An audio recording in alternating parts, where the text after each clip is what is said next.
মুসলমানদের অল্টারনেটিভ আছে, খাসি ছাগল তারা কুরবানি করলে, তাদের কুরবানি জবাহ করলে কুরবানিটা তাদের হয়ে যাবে।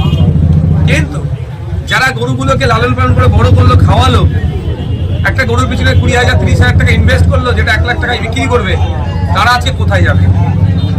এই চিন্তায় চিন্তিত হয়ে ভাঙড় বিধানসভায় বামনিয়া গ্রামে আপনি যেটা বলছেন হার্ট অ্যাটাকও করেছে, তা নাকি বেশ কত টাকা লোনও আছে, অনেকেই ধরনের আছে, তারা এখন কোথায় যাবে?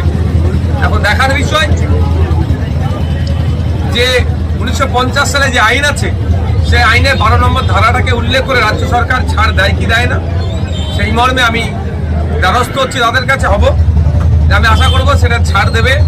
মানুষের রুজি রুটি এখানে যুক্ত আছে, প্রায় 2 থেকে 250 কোটি টাকার একটা আরো উপরে হবে একটা বিজনেস, যার 70% কিন্তু কন্ট্রোল করতো আমার হিন্দু সমাজের ভাইরা। তারা এখানে আক্রান্ত হচ্ছে, তারা ব্যবসায়িকভাবে লসে রান করছে।